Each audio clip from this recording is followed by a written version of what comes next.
नमस्कार दर्शक मित्रों, आप देख रहे हैं जीपीएमसी न्यूज़ 24/7 લાઈવ।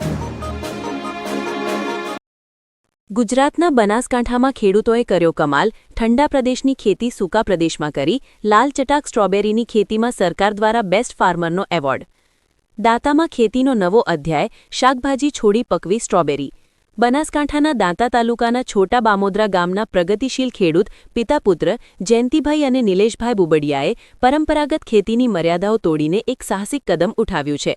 અત્યાર સુધી જે સૂકા અને પહાડી વિસ્તારમાં માત્ર સામાન્ય શાકભાજીની ખેતી થતી હતી, ત્યાં આજે હિમાચલ પ્રદેશની લાલ ચટક સ્ટ્રોબેરી લહેરાઈ રહી છે। આધુનિક અને પ્રાકૃતિક ખેતીના સમન્વયથી તેમણે સાબિત કર્યું છે કે યોગ્ય વ્યવસ્થાપન હોય તો ઠંડા પ્રદેશના ફળો પણ ગુજરાતની ધરતી પર સફળતાપૂર્વક ઉગાડી શકાય છે। આ પરિવર્તનને કારણે ખેડૂત પરિવારની આર્થિક સ્થિતિમાં પણ મોટો ઉછાળો આવ્યો છે। જે ખેતરમાંથી અગાઉ શાકભાજી વેચીને કિલોના માત્ર 50 થી 60 રૂપિયા મળતા હતા, ત્યાં આજે વેપારીઓ ખેતરે આવીને 700 રૂપિયા પ્રતિ કિલોના ભાવે સ્ટ્રોબેરીની ખરીદી કરી રહ્યા છે। હિમાચલથી લાવેલા 2000 છોડના સફળ વાવેતર બાદ હવે આ ખેડૂત આગામી સમયમાં કેસર અને અન્ય વિદેશી ફળોની ખેતી કરીને કૃષિ ક્ષેત્રે નવી ઊંચાઈઓ સર કરવાનો આયોજન કરી રહ્યા છે। જયંતિભાઈની આ અસાધારણ સફળતાને સરકાર દ્વારા પણ બિરદાવવામાં આવી છે। આત્મા પ્રોજેક્ટ હેઠળ તેમને બેસ્ટ ફાર્મર એવોર્ડ અને 10,000 રૂપિયાના રોકડ પુરસ્કારથી સન્માનિત કરવામાં આવ્યા છે। તેમનું ભગવતી પ્રાકૃતિક કૃષિ મોડલ ફોર્મ આજે અનેક ખેડૂતો માટે પ્રેરણાસ્ત્રોત બન્યું છે। આ સફળતા એ વાતનો પુરાવો છે કે જો ખેડૂત નવી ટેકનોલોજી અને દ્રઢ મનોબળ કેળવે તો સૂકી જમીનમાંથી પણ સોનું પકવી શકાય છે। Bureau report GPMC news 24/7 live.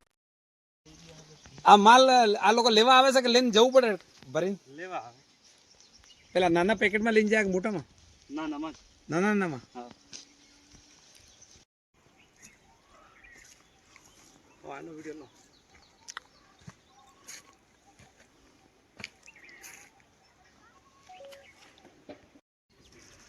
લાલે વિક્રમભાઈ વડે લાલે વટુલ લે વિક્રમભાઈ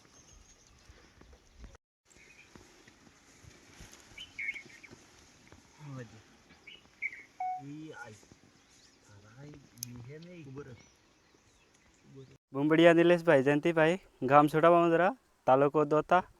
અને સ્ટ્રોબેરીની જે ખેતી કરો છો, કેટલા વર્ષથી કરો છો અને કેવો લાભ થાય છે? સ્ટ્રોબેરીની ખેતી બે વર્ષથી કરીએ છીએ અને લાભ બહુ સારો મળે છે। શું ભાવ મળે છે અને સરકારનો કેવો સહકાર છે? સરકારનો બહુ સહકાર છે અને સ્ટ્રોબેરીનો ભાવ 700 રૂપિયા કિલો જેવો છે। કેટલા છોડ લાવ્યા હતા અને કેવી વાવણી થઈ હતી? હિમાચલ પ્રદેશથી લાવેલા છીએ 2000 જેવા છોડ છે। અને સ્ટ્રોબેરી સાથે બીજી કઈ કઈ ખેતી કરો છો? સ્ટ્રોબેરી સાથે રીંગણ છે, મરચાં છે અને ટમેટા છે।